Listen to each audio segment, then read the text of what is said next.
Baik, selamat pagi 11 IPA 2. Pagi, Miss. Baik, Pagi. semoga sehat semua ya. Selamat pagi untuk Najwa, Naura, Priyanka, Raffi, Afli, Sabrina, Safina, Titania, Darel, Juliana Putri, Izatul, kemudian sebentar saya tarik dulu ke atas. Afif, Ahmad Alfian, Alivia, Andin Dia Roro, congratulations, juara 2 UGM Kebumian, yeay. Semoga bisa, kita kasih applause dulu dong, keren banget ya. Salut loh, di tengah-tengah pandemi masih bisa berprestasi. Keren banget. Dia Roro sama Goni ya? Goni, satu lagi sama? Goni sama Revanda. Revanda kelas IPA 4 ya? 4. Iya, oke, thank you. Keren banget, Anin. Mantap, pertahankan. Alivia, Alfian, Lintang, ya, dan yang tadi sudah Priyanka ya, dan kawan-kawan. Menyebut nama, ya udah sampailah feelingnya ya, udah sampai teman-teman sudah dianggap keberadaannya ya. Oke, baik, sebelum kita mulai, kita akan berdoa. Silahkan dipimpin oleh Ketua. Oke. Sebelum belajar, marilah kita berdoa menurut agama dan kepercayaan kita masing-masing. Berdoa, mulai.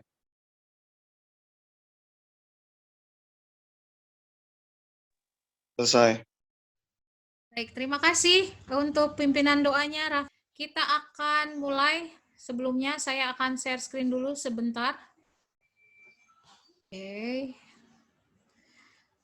Saya akan menayangkan kesepakatan bersama yang pernah kita buat. Mengingatkan kembali kesepakatan yang pernah kita buat. Saya akan share screen. Apakah sudah muncul? Oke. Ini adalah kesepakatan bersama yang kita pernah buat. Ini sudah muncul sepertinya. Ya, hadir tepat waktu. Jika ingin bertanya harus raise hand. Boleh makan tapi snack, minum bebas. Satu berbicara, yang lain mendengarkan. Ini adalah kesepakatan yang kita akan ikuti bersama-sama. Oke, baik teman-teman. Sebelumnya saya juga akan membagikan apa yang akan kita pelajari hari ini. Pada hari ini kita akan mempelajari yang disebut dengan sistem koordinasi. Ya. Sistem koordinasi, mungkin teman-teman sudah pernah yang namanya membahas ini di kelas SMA kelas SMP kelas 8, kelas 2 ya. Oke, sudah muncul ya? Ya. Ini adalah sistem koordinasi. Nanti kita akan pelajari seperti apa sistem koordinasi. Di akhir dari pelajaran ini, di akhir dari materi ini, atau pembelajaran kita, teman-teman diharapkan bisa menyebutkan organ yang menyusun atau organ-organ apa saja yang menyusun sistem saraf. Lalu mendeskripsikan fungsi dari otak, spinal cord, ya, spinal cord itu disebut sebagai sistem saraf tepi, sistem neuron, kemudian sistem saraf pusat. Jadi ada saraf itu, ada saraf pusat, ada saraf tepi. Lalu menyebutkan indera. Indera, ada panca indera, ada 5, dan fungsinya ada mata, telinga, kulit, lidah, hidung, ya. Dan menjelaskan masalah atau kelainan yang dialami atau yang terjadi pada sistem koordinasi. Baik, kita akan mulai. Sebelumnya saya akan tayangkan sebuah video mengenai pengaruh nafsa. Nah, diharapkan teman-teman setelah menonton video ini mendapatkan insight terhadap bagaimana cara sistem saraf bekerja, dan jika diberikan intervensi dari lingkungan. Nah, kita mau lihat. Karena ini durasinya lumayan 13 menit. Tapi nggak membosankan sama sekali. Sudah saya tonton juga, dan teman-teman kelas IPA 1 juga udah nonton, dan mereka rata-rata bilang ini menarik sekali. Oke, kita mau lihat apakah sudah muncul. Oke, kita mulai. Narkotika bahas.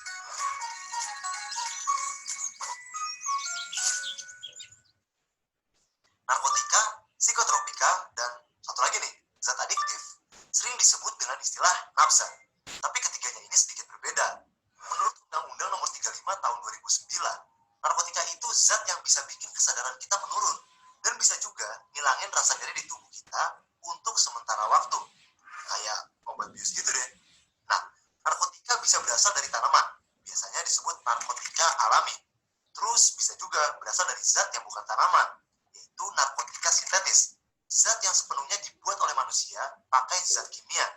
Dan ada narkotika semi-sintetis yang berasal dari zat opium. Opium ini asalnya dari tanaman kopi atau somniferum. Tapi kemudian diolah lagi jadi zat-zat narkotika. Kalau psikotropika beda lagi nih. Psikotropika itu zat atau obat yang bisa mempengaruhi kerja susunan saraf pusat kita. Hasilnya, dia mempengaruhi aktivitas mental dan perilaku orang tersebut. Biasanya bakal lebih hiperaktif gitu. Sama kayak narkotika. Psikotropika bisa berasal dari sumber yang alamiah maupun sintetis. Contohnya, ekstasi dan sabu-sabu. Hasilnya, reseptor di otak malah nerima zat-zat tadi. Jadinya, bukannya bakal ngerasa capek, malah tubuh penggunanya bakal ngerasa lebih berenergi dan happy banget. Nah, saat konsumsi zat ini dihentikan, reseptor bakal berikatan dengan banyak adenosin lagi, yang akan menyebabkan tingkat kelelahan jadi lebih tinggi. Saat itulah, para pengguna nafsa bakal ngerasa lebih banyak membutuhkan zat stimulan ini. Alkohol akan mendorong neurotransmitter yang namanya gamma aminobutyric acid atau GABA untuk terus berikatan dengan reseptornya di otak. Itu bakal merusak hubungan kekeluargaan dan pertemanan di lingkungan sekitar. Kesehatan masyarakat sekitar juga bakal terpengaruh karena penularan HIV, hepatitis, dan tuberkulosis akibat penggunaan jarum suntik yang berulang. Oke, mengenai dampak nafsa terhadap neuron. Tadi saya melihat tentang adenosin, tentang psilosibin. Nah, ini untuk membuka wawasan teman-teman. Jadi selama ini kita kan seringnya dengar ceramah, narkoba tuh nggak bagus, narkoba tuh berbahaya. Tapi kenapa dia berbahaya? Narkobaan, tapi kenapa? Apa dampaknya buat saya? Karena emang itu akan merusak sel tubuh kita, Bapak Ibu. Jadi bukan sok suci, bukan saya nakut-nakutin loh. Ini loh sebenarnya yang terjadi dengan adanya nafsa. Nah, ya emang happy, tapi happy yang mematikan kalau kayak gitu. Karena tadi kita udah lihat ya cara kerjanya terhadap sistem saraf kita itu membuat kecanduan dan lain-lain. Itu dia. Oke, teman-teman, setelah kita menyaksikan tadi video tadi, saya ingin mendengar. Sudah munculkah roda emosi Plucik di dalam display kalian? Sudah, Miss. Oke, teman-teman, sekarang saya pengen teman-teman menuliskan di kolom chat satu persatu ya, secara nggak usah private karena nggak ada yang perlu ditutup-tutupin juga dari hubungan kita. Jadi kirim chatnya to everyone. Pilih warna dari roda emosi Plucik ini. Setelah menyaksikan video tadi, apa yang kamu rasakan? Perasaan apa yang kamu rasakan? Berdasarkan warna yang ada di roda emosi Plucik. Jadi ada warna hijau, ada warna hijau tua, hijau muda, ada warna ungu. Misalkan, terus beritahu captionnya, dikasih tahu penjelasannya, kenapa milih warna itu. Misal nih, aku milih warna kuning, atau aku milih warna orange, karena aku jadi waspada terhadap narkoba, tuh ya. Oke, itu yang sekarang saya kasih waktu untuk menuliskan di kolom chat beserta captionnya. Semuanya ya, saya kasih waktu 1 menit, bisa tune in gitu. Oke, yuk silakan, saya mau melihat nih siapa yang sudah menuliskan. Oke, Muhammad Habibi orange, tertarik ya. Orange, iya benar. Dia orange. Setelah share screen, teman-teman, kita akan berpisah. Teman-teman akan masuk breakout room. Apa yang tutor sebaya akan sampaikan.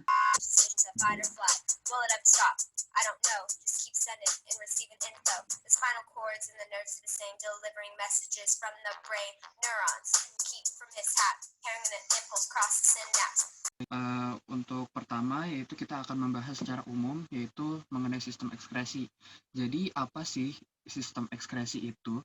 Sistem ekskresi ini adalah sistem pembuangan zat-zat sisa metabolisme yang sudah tidak berguna atau berbahaya jika disimpan di dalam tubuh. Zat-zat sisa metabolisme ini dikeluarkan oleh tubuh, yaitu antara lain urin, keringat, uap air, dan juga karbon dioksida. Berikut merupakan fungsi sistem ekskresi. Yang pertama yaitu melindungi sel-sel tubuh dari zat-zat yang bersifat racun, kemudian mempertahankan suhu tubuh. Yang ketiga, menjaga keseimbangan cairan di dalam tubuh atau homeostasis. Kemudian yang keempat yaitu menurunkan kadar zat produk metabolisme dalam tubuh agar tidak terakumulasi. Nah, pada saat ini kita akan melakukan refleksi, ya. Kita merefleksi apa saja yang sudah kita hadapi kemarin, kita jalani, lalu kita refleksikan sejauh mana pemahaman kita. Lalu berikutnya, nah ini adalah kesepakatan bersama yang sudah kita buat. Saya akan menayangkannya sebentar saja. Sudah ya? Sudah muncul? Ini merupakan kesepakatan bersama kita, ya, hadir tepat waktu. Jika ingin bertanya, raise hand. Boleh makan, tapi snack, minum bebas, satu berbicara, yang lain mendengarkan. Nah, seperti biasa, teman-teman, sebelum kita mulai ke materi, nah ini dia, silakan diperhatikan slide berikut. Saya pengen tahu bagaimana perasaanmu hari ini.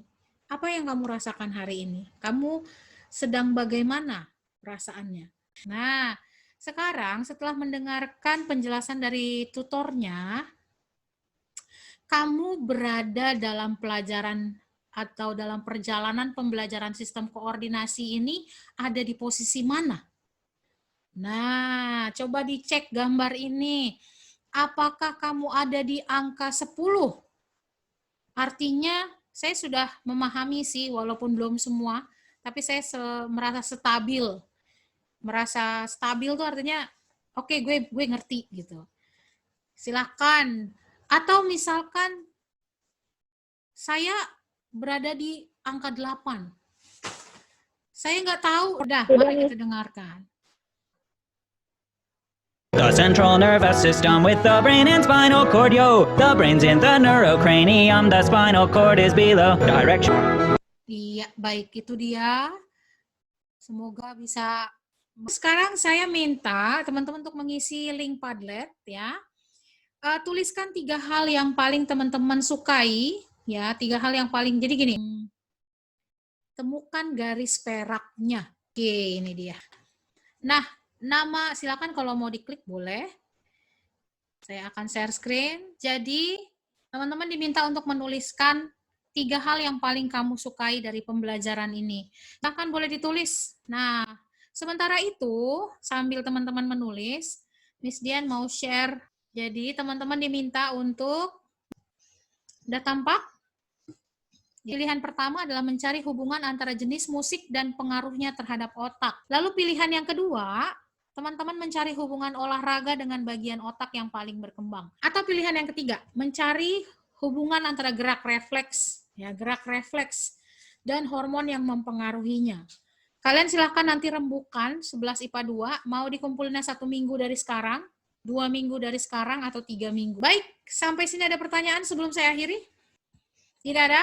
Iya, kalau gitu saya akan akhiri, teman-teman bisa melanjutkan untuk menuliskan Padletnya, saya tunggu sampai jam 3. Maaf jika ada kata-kata yang kurang berkenan, kita ketemu lagi. Have a nice day. Mohon izin live, bye-bye. Bapak, Ibu sekalian, pembelajaran yang baru saja Bapak dan Ibu saksikan adalah sebuah contoh pembelajaran berdiferensiasi yang terintegrasi dengan kompetensi sosial emosional. Adapun refleksi yang bisa saya sampaikan terkait pembelajaran ini adalah yang pertama, pembelajaran memfasilitasi kebutuhan setiap murid berdasarkan minat, profil belajar, readiness atau kesiapan belajar murid. Yang kedua, murid merasa spesial karena kebutuhannya menjadi perhatian Bapak Ibu guru sekalian. Yang ketiga, dari hasil refleksi yang saya lakukan bersama murid, seluruh murid merasa senang dengan model pembelajaran seperti ini. Namun, pepatah bilang tak ada gading yang tidak retak. Saya pribadi sadar bahwa pembelajaran ini masih jauh dari sempurna. Perbaikan dalam hal instrumen pre-assessment minat, profil belajar, dan readiness akan menjadi perhatian ke depannya. Demikian yang bisa saya sampaikan. Salam dan bahagia.